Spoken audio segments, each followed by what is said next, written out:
दोस्तों आज हम लोगों को देखना है वो है हमारा आईजीएसटी।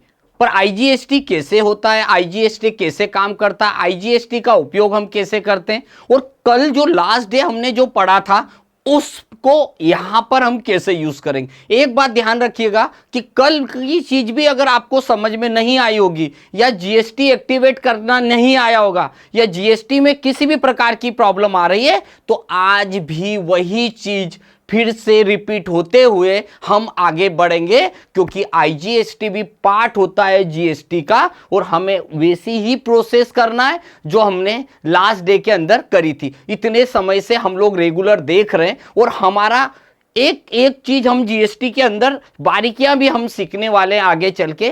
बट एक बात ध्यान रखिएगा, अगर आपकी एक भी क्लास अगर मिस होती है, एक भी क्लास का वीडियो अगर आप लोग देखते नहीं है, तो आपके साथ एक ही प्रॉब्लम आएगी कि जब हम एक नेक्स्ट टॉपिक पे जाएंगे ना, तो बीच का टॉपिक अगर छूट गया तो कहीं ना कहीं प्रॉब्लम आएगी। उसके पीछे सिंपल सा रीजन है कि मैंने कल आपको जीएसटी एक्टिवेट करना, आइटम पे जीएसटी कैसे लगाना, कौन कौन से लेजर डालना, कैसे परचेस एंट्री होगी, कैसे सेल्स एंट्री होगी, मैंने हर एक चीज का थ्योरेटिकल के साथ में प्रैक्टिकल, वो सारी की सारी चीजें हमने इसमें बताई। तो आज हम लोग देखते हैं कि किस तरीके से आपको चीजों का उपयोग करना। और आज की जो क्लास है वो बेसिकली शुरुआत हो रही है हमारी आईजीएसटी से, और हम आईजीएसटी का यूज कैसे कैसे करने वाले हैं, आईजीएसटी के साथ इन सब चीज़ों का कैसे यूज होता है, इसी चीज़ों के लिए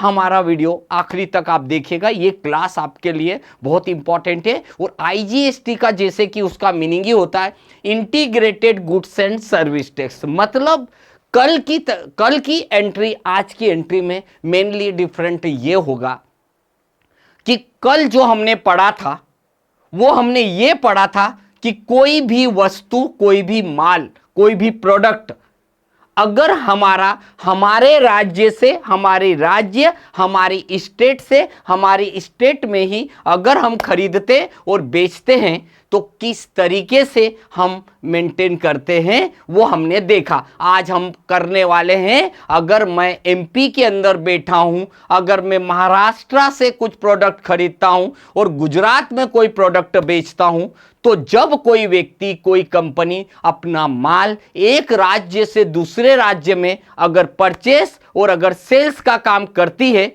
तो इस प्रोसेस को हम लोग बोलते हैं आईजीएसटी लगाना या आईजीएसटी की एंट्री करना है। तो अब हम देखते हैं कि कैसे हम लोग आईजीएसटी को समझते हैं। पहले हम उस चीज का थ्योरेटिकल समझेंगे और फिर हम उसी चीज को प्रैक्टिकल भी देखने वाले हैं। तो समझ चलते हैं, अब हम शुरुआत करते हैं कि किस तरीके से हमारा आईजीएसटी टैक्स, आईजीएसटी को हम लोग कैलकुलेट करने वाले हैं। तो आज की क्लास स्पेशली होने जा रही है IGST, integrated goods and service tax. समझते हैं पहले हम इस चीज को कि किस तरीके से हम आईजीएसटी को लगाएंगे, कैलकुलेट करेंगे। तो आईजीएसटी के लिए सबसे पहले हम समझते हैं क्या है।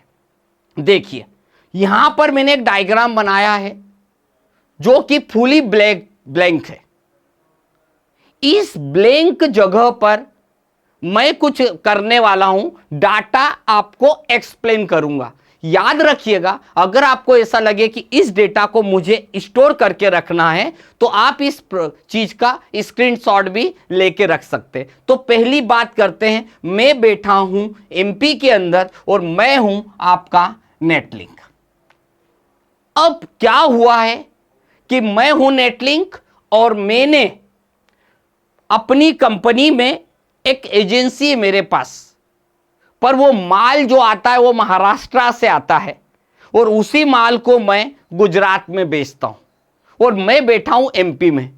यहां कहीं ना कहीं बैठा हुआ मैं व्यक्ति ही, हम 3 राज्यों के साथ ट्रांजैक्शंस में जुड़े हुए। और जब आपके लाइफ में अगर ऐसे बिजनेस में आप जॉब करने जाएं तो याद रखिएगा कि आपको कैसे इसका उपयोग करना है। तो समझते हैं क्या करेंगे। तो मैंने क्या करा, महाराष्ट्र से मैंने 10 पीस कूलर खरीदे, मैंने महाराष्ट्र से 10 पीस कूलर खरीदे बजाज कंपनी के।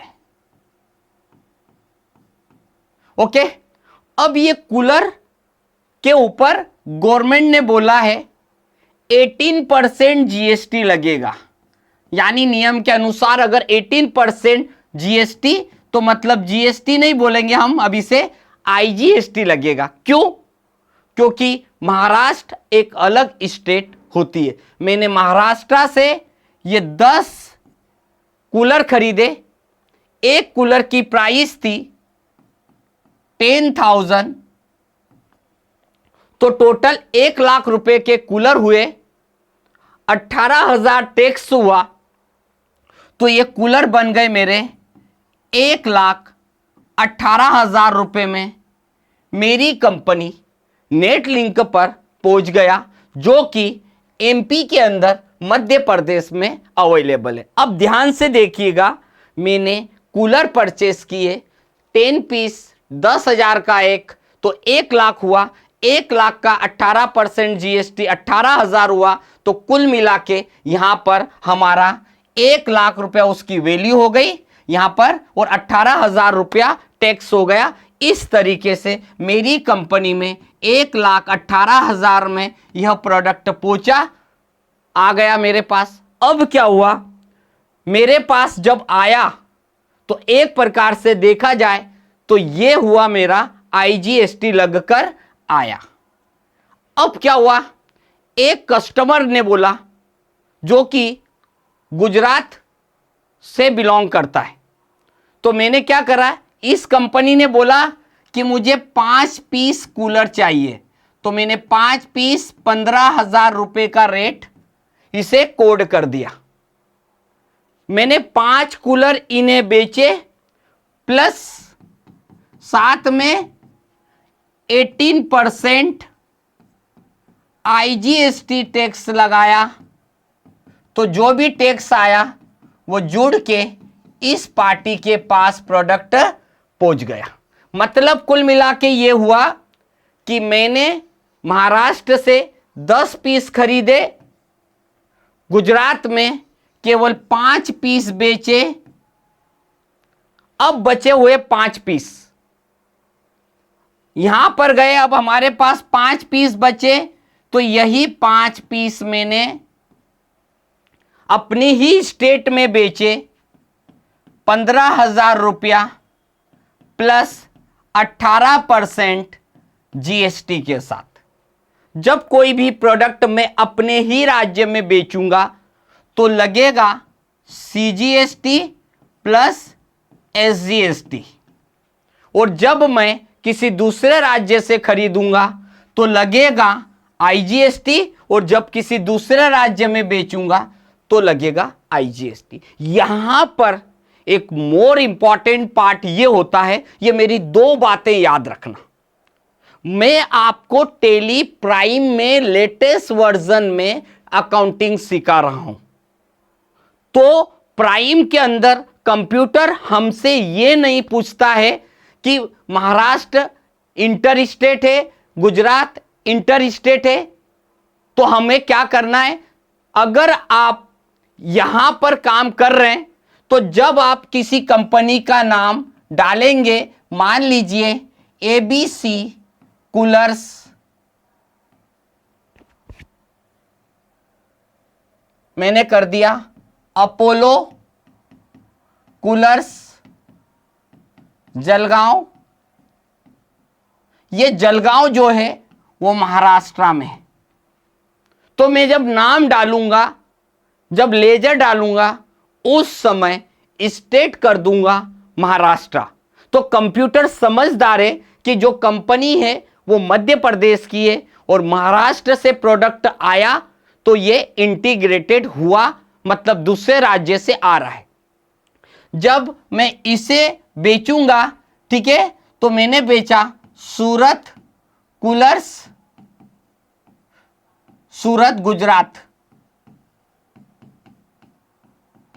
ये कर दिया।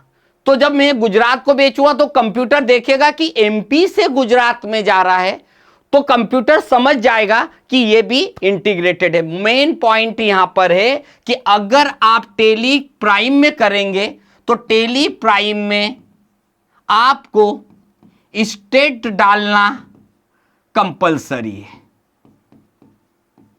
तो कंप्यूटर समझ जाएगा कि आपका माल किसी दूसरे राज्य से आ रहा है, जा रहा है। पर अगर आप कहीं जॉब करने गए और उस पर जाके अगर ऐसा होता है कि आप हो, मान लीजिए ये मैं नीचे लिख रहा हूं, अगर आप टेली के ईआरपी वर्जन में अगर आप टेली जीएसटी सीख रहे, तो जब आप परचेस करेंगे तो आपको क्या करना पड़ेगा, inter state purchase taxable option का यूज करना पड़ेगा। मैं नॉलेज के लिए बता रहा हूं।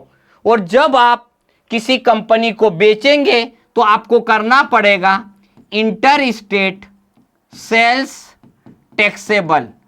ये मैं आपको, अगर आप कभी टेली प्राइम में सीखे, ईआरपी में सीखेंगे तो ये सेटिंग करना पड़ेगी। मगर याद रखिए टेली प्राइम ने इस काम को बहुत ही इजी कर दिया है कि आपको कुछ करने की जरूरत नहीं। एक बार इस डायग्राम को फिर से समझ लीजिए। जब महाराष्ट्र से एमपी में आएगा तो आईजीएसटी लगेगा, एमपी से गुजरात में जाएगा तो आईजीएसटी लगेगा। याद रखिए रेट में फर्क होता है, क्योंकि यहां से जब मैं परचेस करूंगा तो ये कहलाएगा बिजनेस टू बिजनेस, मतलब B2B। और जब महाराष्ट्र से गुजरात में बेचूंगा तो इसे बोलते B2C, बिजनेस टू कंज्यूमर। तो रेट मैंने जब खरीदा जब 10,000 का था और मैंने बेचा 15,000 का है। अगर दो अलग राज्य में बेच रहा हूं तो आईजीएसटी कैलकुलेट होगा, और अगर मेरे ही राज्य में खरीदूं और बेचूंगा तो फिर आपको सीजीएसटी एसजीएसटी लगाना है। ये जो चीज है, ये जो टास्क बताया मैंने, समझाया, इस बात को आप ध्यान रखिएगा, क्योंकि ये आपके लिए बहुत ही इंपॉर्टेंट है। ये डायग्राम अगर आपने पढ़ लिया, समझ लिया, आईजीएसटी आ गया। अब इसी चीज को मैं आपको प्रॉपर बता रहा हूं किस तरीके से हम इसे टेली के अंदर प्रैक्टिकल करने वाले हैं। तो टेली में हम इसे कैसे प्रैक्टिकल करेंगे, आप आज फिर से इसे समझ लीजिएगा, क्योंकि आगे चल के यही चीज आपको और भी उपयोग में आने वाली है। चलते हैं हम इस चीज को समझते हैं। तो अभी हमने जैसे ही यहां पर गए, अब इसका यूज कैसे करेंगे। तो आईजीएसटी को आपको कंप्यूटर में कैसे करना है, टेली प्राइम के अंदर बहुत इजी तरीका हो गया है। टेली ईआरपी में थोड़ा सा लेंदी प्रोसेस थी कि परचेस जब करते थे हम तो हमें करना पड़ता था इंटर स्टेट परचेस टैक्सेबल, जब हम बेचते थे तो हमें करना पड़ता था इंटर स्टेट टैक्सेबल। बट परंतु अभी आपको ऐसा कुछ करने की जरूरत नहीं है। समझाता हूं कैसे।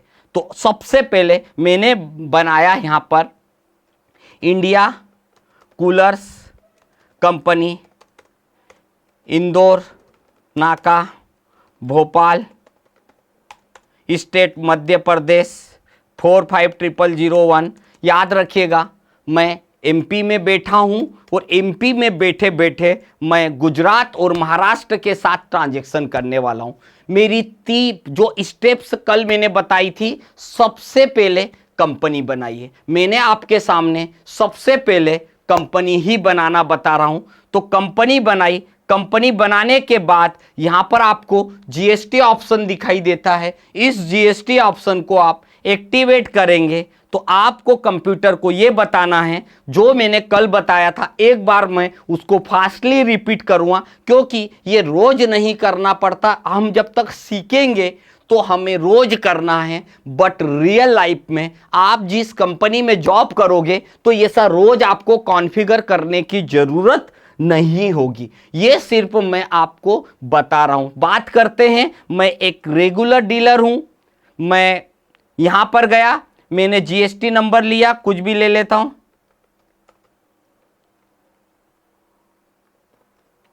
कुछ भी ले लिया, मंथली। यहां भी एक चीज समझना, फिर इसको बार बार, जीएसटीआर 1 रिपोर्ट का नियम होता है, अगर आपकी कंपनी का टर्नओवर 1.5 करोड़ से ज्यादा होगा तो गवर्नमेंट को हमें मंथली रिपोर्ट देना पड़ेगी। और अगर 1.5 करोड़ से आपका टर्नओवर अगर मान लीजिए कम हुआ तो क्वार्टरली देना। अभी मैंने क्वार्टरली ही किया, बस यहाँ जाके यस कर रहा हूँ, यहाँ डेटा वैल्यू कुछ नहीं डालूंगा। बस इतना करने के बाद आप बाहर आ जाइए, क्योंकि कुछ चीजें ऐसी होती है जिसे पढ़ना तो है बट मैंने उन चीजों को यस नहीं किया है। कारण है कि अगर मैं आपको वो सारे फीचर को अगर मैं एक साथ अगर यूज करूंगा तो हो सकता है आपको बहुत ही ज्यादा कंफ्यूजन हो जाए। मैंने इतना करने के बाद मैं बाहर आ गया। मतलब ये हुआ कि मैं एमपी में बैठा हूं, मेरी कंपनी बन के तैयार हो गई। अब मुझे एक काम करना पड़ेगा, कंपनी मेरी बन चुकी है, उसके बाद एक जीएसटी को एक्टिवेट कर दिया है। मैंने कंप्यूटर को यह बता दिया कि मेरी जो कंपनी है इंडिया कूलर कंपनी, इस कंपनी का टर्नओवर 40 लाख से ज्यादा है और मेरे पास आज की तारीख में जीएसटी नंबर मैंने लिया हुआ है। अगर जीएसटी नंबर मेरे पास है तो मैं कहलाऊंगा रजिस्टर्ड या रेगुलर डीलर के नाम से मुझे जाना जाएगा, पहचाना जाएगा। बात करते हैं आगे। अब लेजर कौन कौन से बनाना है तो समझ जाइए। मैं यहां पर लेजर में जा रहा हूं, कॉमन लेजर है। पहले तो आपको जिस कंपनी से आप कूलर खरीदेंगे वो मैंने उसका नाम दिया था Apollo coolers Jalgaon.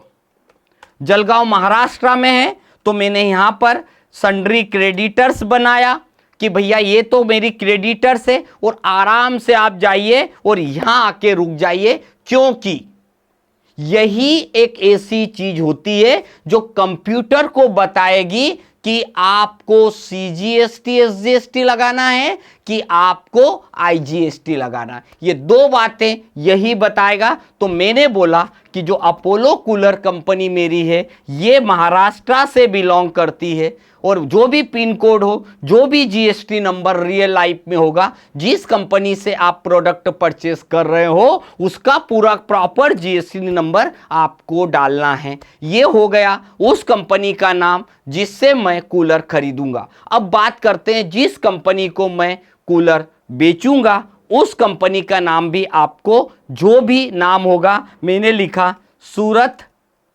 Cooler company, city भी डाल दिया मैंने सूरत। अब ये मेरा कौन है, कस्टमर है, डेटर्स है। तो मैंने इसको डेटर्स बनाया।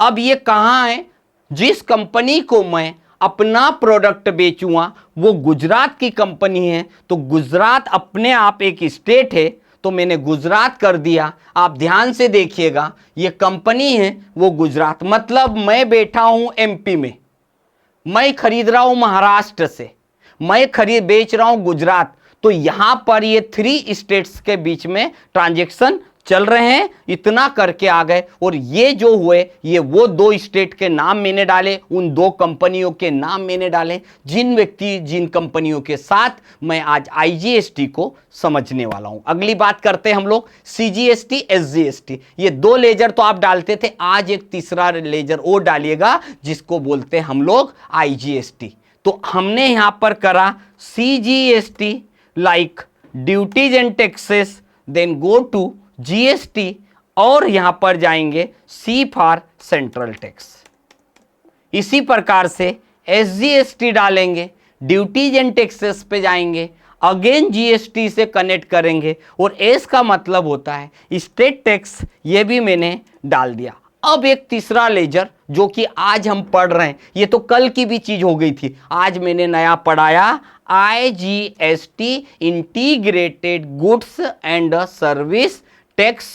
ये हो गया मेरा ड्यूटीज एंड टैक्सेस का पार्ट और इसे हम लोग बोलेंगे जीएसटी से जोड़ेंगे। और आई का मतलब होता है इंटीग्रेटेड या इंटर स्टेट नाम से भी पहचान सकते हैं। इतना करने के बाद आप बाहर आ गए, हमने तीनों लेजर्स के ग्रुप भी डाल दिए। अभी क्या हुआ, 2 स्टेट, एमपी जिसकी कंपनी है, सीजीएसटी, एसजीएसटी और आईजीएसटी। अब बात करते हैं यहां से एक लेजर परचेस है, चाहे तो हम उसी समय भी डाल सकते हैं, पर याद रखिएगा जब परचेस लेजर डालेंगे तो अभी मैं आपको गुड्स के बारे में पढ़ा रहा हूं, तो केवल गुड्स को ही आप प्रॉपर यस करें।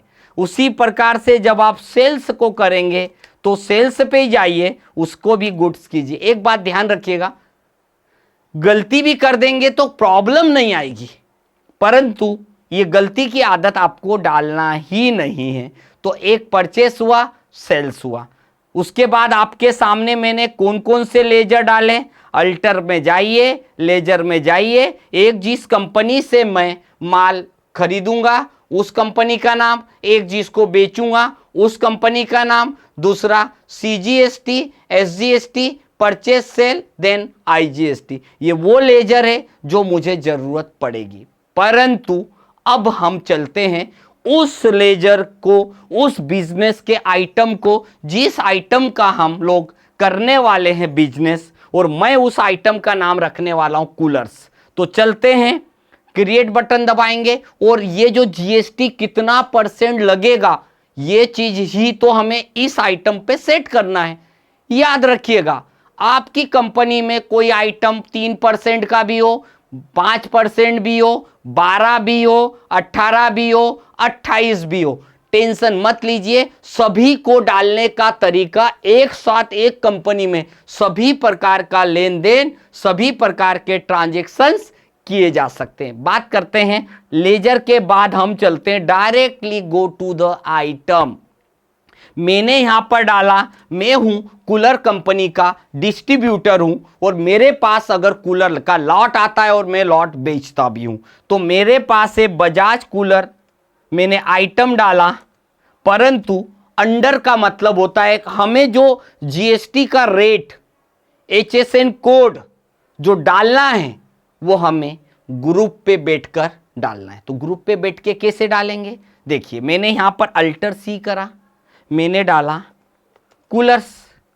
अब सेट अल्टर GST रेट, भाई कूलर तो ग्रुप हो गया, इस पे GST कितना % लगेगा, कंप्यूटर को कुछ नहीं पता है, मैंने यस किया। अब मैं कंप्यूटर को कुछ स्टेप्स बता रहा हूं, ये चीज कल अगर आपको नहीं भी समझ में आई तो आज आप इसे और आसानी से, इजी तरीके से और समझिएगा। मैं यहां पर डिस्क्रिप्शन में डालूंगा, सिर्फ कूलर्स डाला। HSN कोड का मतलब होता है इंडिया में कोई सी भी कंपनी का कूलर हो, उसका कोड दिल्ली से खरीदो कि खंडवा से खरीदो कि भोपाल से खरीदो कि इंदौर से खरीदो कि आप लखनऊ से खरीदो कि पटना से खरीदो, दुनिया में कहीं से भी खरीदो, इंडिया में कहीं से भी खरीदो, पर उसका HSN कोड एक ही होगा। और मैंने HSN कोड मन से डाला। अब किसी स्टूडेंट ने पूछा सर मेरे को तो HSN कोड आता नहीं। भाई आपको टेंशन ही नहीं होना, पता कैसे चलेगा, मुझे भी नहीं पता, आप पूछ के देखोगे नहीं मालूम। तो मैं क्या करूंगा, जब कंपनी से मैंने माल परचेस किया, जब मैंने कंपनी से माल परचेस किया, कंपनी का बिल आया, कंपनी के बिल में HSN कोड लिखा हुआ था, तो मुझे कुछ भी नहीं करना पड़ा, मुझे बस HSN कोड पे गया। यहां पर हमने क्या कर दिया, यहां पर हम गए कितना % टैक्सेबल पे गए हम।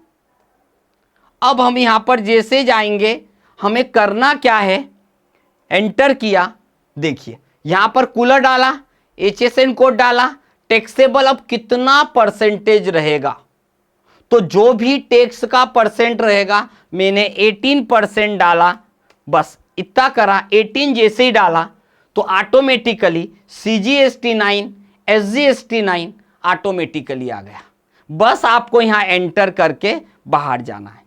अब कूलर किसी भी कंपनी का क्यों ना आए, सबके लिए 18% रहेगा, क्योंकि सभी का ग्रुप मेरा अगर कूलर हुआ तो सबका आएगा। अब बात करते हैं किस कंपनी का कूलर, तो मैंने बोल दिया बजाज कंपनी का कूलर, ये आ गया। फिर यूनिट पे जाएंगे, अल्टर C किया, PCS, यहां पर PCS डाल दिया। ये कॉमन चीज है, याद रखिएगा। टेली बनाने वाली कंपनी ने ये बोला कि अगर आपकी कंपनी है तो आप ऐसे ही लेजर डालो, इन्वेंट्री डालो, यूनिट कि भाई बैग है तो आप भी यहां बैग लिखो या इसका फुल फॉर्म लिखो। अगर मैंने यहां पीसीएस लिखा तो ये उसका शॉर्ट फॉर्म। इसका फायदा अभी नहीं आपको लग रहा है, अभी आप अपनी इच्छा से ले सकते हो, कंप्यूटर मना नहीं करता। मगर प्रॉब्लम कहां आएगी, अगर जब आपको किसी कंपनी के, दो कंपनियों के डेटा को जब भी आपको मर्ज करना पड़ेगा, तब आपको इस चीज की जरूरत होगी। मैंने यहां पर पीसेस करके आ गया, बस इतना सा करना था। तो आपके सामने मैंने दो बातें करी है कि अभी मैंने सारे लेजर रेडी कर दिए। अब मैं ले चल रहा हूं आपको कंपनी में। गए कंपनी में जाने के बाद आप परचेस यानी F9 बटन दबाइए। किस तरीके से आप परचेस की एंट्री कर रहे हैं, कैसे आपको एंट्री करना है, याद रखिएगा पूरी की पूरी चीजें कैसे की जाती है। मैंने जिस कंपनी से माल खरीदा उस कंपनी का बिल नंबर यानी इनवॉइस नंबर में हम लिखते हैं उस कंपनी का बिल नंबर। अब पार्टी नेम में कंप्यूटर आपसे पूछ रहा है कि आपने कहां से कूलर खरीदे, तो मेरी कंपनी किसी दूसरे राज्य से कूलर खरीद के ला रही, तो मैंने उस कंपनी का पूरी डिटेल डाल दूंगा मैं कि भाई अपोलो कूलर्स जलगांव, उसका जो भी एड्रेस होगा। अब यहां पर परचेस करूंगा, देखो यहां पे परचेस। याद रखिए जो लोग टेली ईआरपी अकाउंटिंग पहले कभी सीखे होंगे, उन्होंने एक चीज देखी थी कि जब भी हम किसी दूसरी स्टेट से माल खरीदेंगे तो टेली ईआरपी में अगर आप अकाउंटिंग करेंगे तो यहां पर जब आप एंटर करेंगे तो कंप्यूटर पूछेगा कि ये जो माल आ रहा है ये अपने ही राज्य से आ रहा है कि दूसरे राज्य से। मतलब अगर अपने राज्य से आएगा तो मुझे परचेस टैक्सेबल करना पड़ेगा, किसी दूसरे राज्य से आएगा तो मुझे इंटर स्टेट परचेस टैक्सेबल करना पड़ेगा। मगर टेली ने क्या करा, ईआरपी में जो प्रॉब्लम्स थी उसको रिजॉल्व कर दी कि अगर आप किसी दूसरे राज्य से माल परचेस कर रहे हैं तो उसका राज्य पहले से सेट करके आ जाओ ना। जैसे मैंने अपोलो कूलर कंपनी का नाम डाला था तो मैंने उसी समय क्या कर दिया था, उसी समय मैंने महाराष्ट्र डाल के आ गया। कंप्यूटर के दिमाग में पहुंच गया कि ये तो महाराष्ट्र का है। तो देखो मैंने परचेज बटन दबाई, मैंने बजाज के 10 कूलर का परचेस किए। एक कूलर मुझे 10,000 रुपए का पड़ा, तो टोटल 1 लाख के हो गए। एंटर किया, इंटर करने के बाद आप आई बटन दबाइए क्योंकि मैंने लेजर पहले डाल चुका हूं। और जैसे ही मैंने एंटर किया आपके सामने, तो 1 लाख के कूलर के ऊपर 18% जीएसटी के हिसाब से 18,000 रुपया मुझे टैक्स लग चुका है। और इसी को हम लोग बोलते हैं आईजीएसटी लगाना। किस तरीके से हमारे प्रोडक्ट में 1 लाख के जब मैंने 10 पीस कूलर परचेस किए, इसके ऊपर 18% 18% जीएसटी लग चुका है। एंटर करके आ गए। ये हुआ मेरा परचेस करने का रोल कि किस तरीके से आपने प्रोडक्ट को परचेस किया। अब क्या हुआ, महाराष्ट्र से जो कूलर्स थे वो एमपी में 10 कूलर आईजीएसटी टैक्स लग के आ चुके। अब इन्हीं कूलर्स को अगर मैं बेचता हूं, किसी दूसरी स्टेट के अंदर बेच रहा हूं, किसी दूसरे राज्य में बेच रहा हूं, तो कैसे बेचूंगा। आपको सेल्स बटन दबाना है। मेरे पास आज की तारीख में 10 कूलर अवेलेबल है। मैं 5 कूलर बेचूंगा गुजरात में और 5 कूलर में बेचूंगा अपने ही राज्य में। तो आप खुद ही देखिएगा इसका यूज़ कैसे करना है। तो मैंने क्या करा, सूरत कूलर कंपनी को मैंने माल बेचा, सेल किया। क्या बेचा मैंने बजाज कूलर बेचे। कितने बेचे, 5 बेचे। एक कूलर मुझे कितने का पड़ रहा है, तो मैंने 15,000 रुपये के रेट में बेचे। तो 15 पंज 75 हो गया। ये देखिए 75,000 रुपीज़ के मैंने कूलर कंज्यूमर्स को, कस्टमर्स को बेच दिए। इस तरीके से अभी मेरे पास कंपनी में 10 कूलर अवेलेबल थे, जिसमें से मैंने केवल अभी 5 कूलर बेच दिए। इस तरीके से हमारे कूलर्स यहाँ पर आ गए। तो आपको एक चीज यहाँ पर ये आई कि किस तरीके से हम कूलर खरीदते हैं। अब बच्चे मेरे पास 5 कूलर है जो नेटलिंक कंपनी के पास अवेलेबल है। अगर वो 5 कूलर मुझे अपनी ही स्टेट एमपी में ही बेचना है तो मैं क्या करूँगा, जिस कंपनी को मैंने कूलर बेचना है उस कंपनी का नाम है राजहंस कूलर्स। यहाँ पर लिख दिया हरदा। ये सन्ड्री डेटर से, ये मैंने डेटर्स बटन दबाया, एंटर किया। अब मैं यहाँ पर कंप्यूटर को मध्य प्रदेश ही बता रहा हूं, तो बस आपको एंटर करना है, ये आ गया। उसके बाद जब आप सेल करेंगे, किसको बेच रहा हूं मैं, बजाज के बचे हुए 5 कूलर। अब आप ध्यान दीजिएगा, एक गलती आप कभी नहीं कर सकते। देखो, अगर लगाना होता तो यहां आईजीएसटी लगता, मैंने जैसे यहां आईजीएसटी लिखा, यहां पर वैल्यू आई क्या, नहीं आई। क्यों? क्योंकि कंप्यूटर को ये पता चला कि राजहंस कूलर हरदा जो कंपनी है, ये जो है वो एमपी की है, और एमपी से अगर एमपी में ही कोई व्यक्ति खरीद बेच रहा है तो फिर आईजीएसटी नहीं लगाना है। ये कंप्यूटर के टेली प्राइम के अंदर ये नई चीज है। यहां पर हम जाएंगे, यहां मिलेगा आपको सीजीएसटी, यहां आपको मिलेगा एसजीएसटी। तो 75,000 रुपए के जो कूलर थे वो अब कंज्यूमर के हाथ में 88,500 रुपीस में पहुंच गए। तो इस तरीके से मैंने 2 अलग अलग स्टेट से माल परचेस खरीदने बेचने का काम बताया। तो ये जो कहलाता है, इसे हम लोग बोलते हैं आईजीएसटी परचेस और आईजीएसटी सेल्स। अब अगर मैं यहां पर आपको बताऊं कि एक कंडीशन हमारी यहां पर हो गई, अब इसी प्रोडक्ट को अगर मैं यहां पर बोलूं कि अगर मैं यही प्रोडक्ट अब अपनी स्टेट में अगर मैं बेचता हूं, मान लीजिए कि अब मैं आपको यहां बताता हूं कि यही प्रोडक्ट अगर नील रेटेड की बात हुई तो क्या करेंगे, नील रेटेड। अब यहां पर क्या हुआ था, अभी जो आपने पढ़ा था वो टैक्सेबल था। अब मैं मान लीजिए किसी दूसरे राज्य से प्रोडक्ट खरीद के लाता हूं और किसी दूसरे राज्य में बेचूंगा, तो अब मुझे क्या करना है, ये भी बहुत अपने आप में इंपॉर्टेंट है। एग्जाम्पल के तौर पे मेरा बिजनेस सॉल्ट का है, मतलब नमक का बिजनेस है, और मान लीजिए सरकार नमक पे नील रेटेड होता है, कोई टैक्स नहीं लगाती है, तो क्या करूँगा मैं। तो ध्यान दीजिए, मैंने महाराष्ट्र से नमक खरीदे, मैंने 1000 पैकेट परचेस किए, तो 1000 पैकेट यानी कि 10 रुपये का एक पैकेट है, तो ये हो गए मेरे 10,000 रुपये के, यहाँ पर ये हमारे पैकेट हो गए। अब इसी प्रकार से ये मैंने जब माल परचेस किया, इन पे कोई टैक्स नहीं लगेगा, मगर ये जो वैल्यू है वो टर्नओवर में जरूर काउंट होगी। उसी प्रकार से जब मैं महाराष्ट्र का मटेरियल अगर मान लीजिए 1000 में से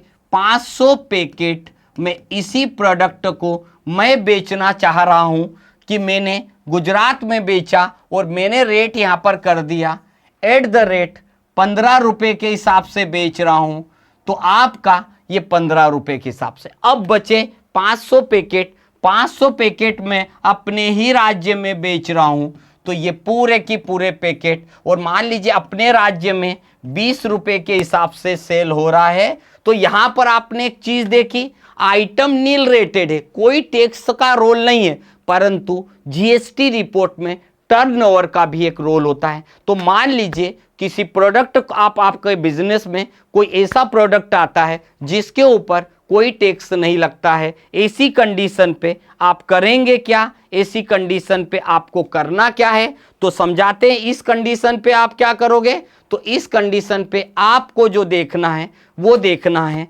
परचेस के बाद। अभी मैं आपको यहीं पर दिखा रहा हूं कि किस तरीके से हम परचेस फिर करने वाले हैं। तो यहीं पर हम गए, अब हम अकाउंटिंग में जाएंगे, अब हम आइटम डाल के आ रहे हैं फिर से। अब मैं आइटम जब आपको डालने के लिए ले जा रहा हूं, तो अब मैं ऐसा आइटम डालने वाला हूं जो अपने आप में टैक्स फ्री है। तो मैंने यहां पर डाला टाटा सॉल्ट डाला, जो कि अल्टर सी करा मैंने, सॉल्ट में जाएगा, पर इस पर सरकार टैक्स नहीं लगाती है, परंतु इसे कैलकुलेट करने के लिए टर्नओवर तो काउंट होगा। तो मैंने यहाँ पर डाला सॉल्ट डाला, और यहीं पर जाने के बाद उसका HSN कोड डाला। अब यहाँ पर मेन जो टॉपिक है वो यहाँ ध्यान देना है, क्योंकि ये आइटम के ऊपर सरकार टैक्स नहीं लगाती है। तो हम यहाँ पर जाएंगे, इसे नील रेटेड आइटम में ले लेंगे, नील रेटेड पे जाएंगे, और नील रेट पे जाके आपको क्या करना है, बस यस कर दीजिए। अब उसके बाद कैटेगरी में जाएंगे, कौन सी कंपनी का है, तो ये टाटा कंपनी का है।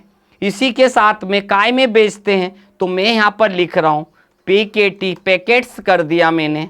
अब आप यहाँ जाएंगे तो पैकेट में जाएंगे, देखो पैक कर दीजिए या पैकेट, पैकेट मेरी भाषा थी, मैंने कर दिया, और चाहूँ तो मैं इसे पैक कर दूंगा तो भी चल जाएगा। ये देखिए अब क्या हुआ, इतना करने के बाद आप जाएंगे अकाउंटिंग में जाएंगे, अब आप परचेस करेंगे, परचेस करने के बाद आपको क्या करना है, अब ध्यान से देखिएगा, मैं किसी दूसरे राज्य लाइक अपोरो कूलर कंपनी, मैंने वही क्रेडिटर्स का नाम ले लिया क्योंकि मुझे डबल डालने की ज़रूरत नहीं है, तो मैंने अपोरो कूलर कंपनी जलगांव से मैंने नमक खरीदा, तो यहाँ पर जाऊँगा मैं टाटा सॉल्ट में जाऊंगा, मैंने 1000 पैकेट परचेस किए, एक पैकेट मुझे पड़ रहा है 15 रुपये का, तो टोटल मैंने यहाँ पर 10 रुपये का पड़ रहा है, तो टोटल मेरे पास 10,000 रुपये का नमक आ गया, खुद ही देखिए। परंतु अब आप यह सोचो कि मैं CGST लगा दूं,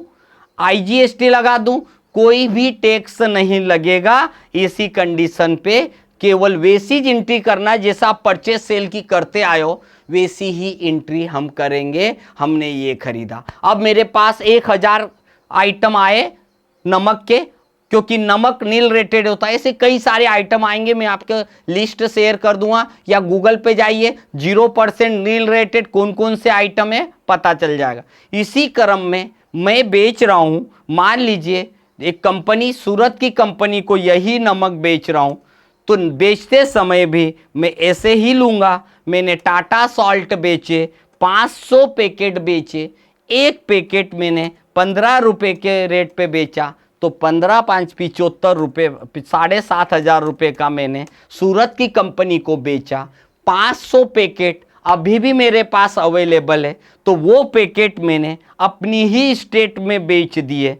खुद ही देख लीजिएगा कितने पैकेट बचे हुए, हमेशा आपको यहाँ पर इन्वेंट्री दिखाई देगी। याद रखिएगा दो मेरी बातें, अगर माइनस में आ रहा मतलब स्टॉक नहीं है, कभी कभी यहाँ पर रेड लाइन आ रहा इसका मतलब बैलेंस पैसा है नहीं और आप एंट्री करे जा रहे हो। टाटा सॉल्ट बेचे, 500 पैकेट बेचे, मैंने 20 रुपये के रेट पे बेचे, और इतना करने के बाद हम यहाँ पर आ गए।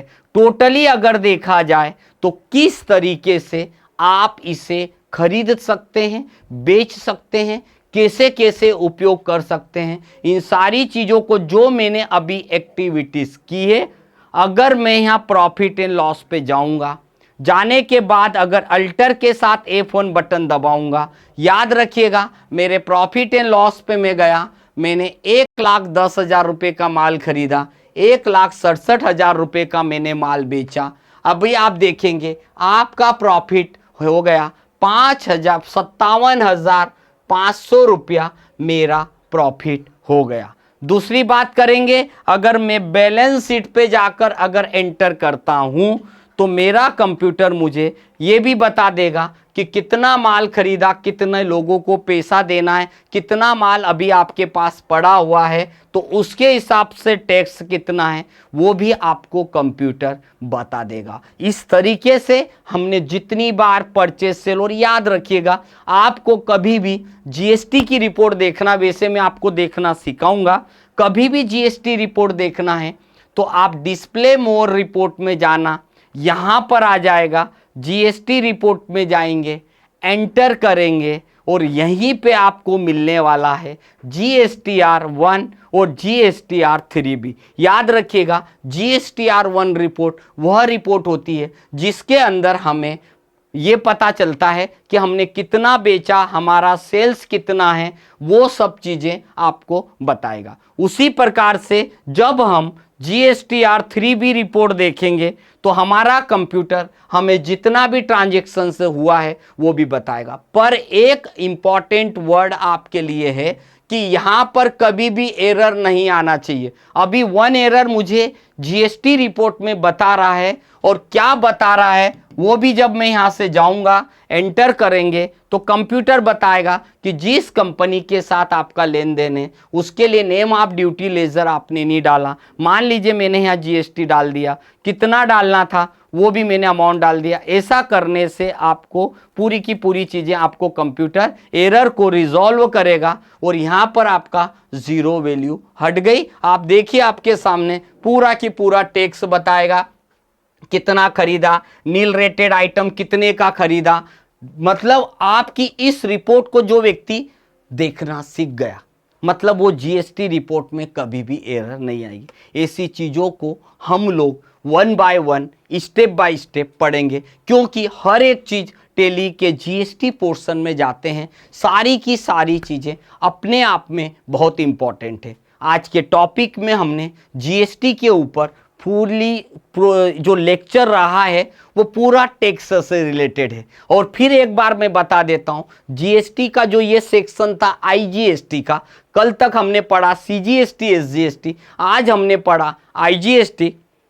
जब किसी दूसरे राज्य से माल आएगा, किसी दूसरे राज्य में हम सेल करेंगे, इन दोनों कंडीशन पे जो टैक्स लगाया जाता है उस टैक्स का नाम होता है IGST tax, like integrated goods and service tax, जो कि आइटम के ऊपर लगाया जाता है। तो हमने एक एग्जाम्पल लिया कूलर का, उसके ऊपर कैसे हम लोग काम करते हैं। तो आपने इसको देखने के बाद कल वाला जो सेशन, लास्ट डे का जो जीएसटी का फर्स्ट डे का सेशन था, जिसमें हमने जीएसटी एक्टिवेशन से लेके बेसिक एंट्री करना बताई, उसी प्रकार से आज की एंट्री को हम लोग जब करेंगे तो आपको और ज़्यादा बेटर चीज़ें समझ में आएगी। क्योंकि आप जब एक एक करके एंट्रियां जब करते हैं तो आपको उन चीज़ों का पता चलता है जो हमें कन्फ्यूज़न होता है। अगर आप लोग नहीं प्रैक्टिस करेंगे, अगर आप लोग एक्सरसाइज नहीं करेंगे, तो आपको लाइफ में, जब आप रियल लाइफ में काम करने जाएंगे तो आपके सामने जब बिल आते हैं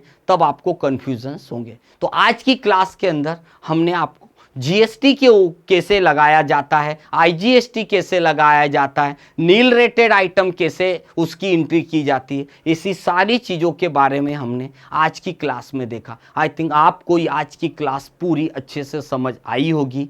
और आपको कोई भी डाउट होगा, आप कभी भी कमेंट करके या फिर ग्रुप में भी आप मैसेज करके हमसे पूछ सकते हैं। हम आपको प्रॉपर उसकी प्रैक्टिकल सीट्स देते जा रहे हैं और आप लोग करते भी जा रहे होंगे, और आगे भी आपको इसी तरीके से हम लोग आपको स्पेशल प्रैक्टिकल सीट्स देते जाएंगे।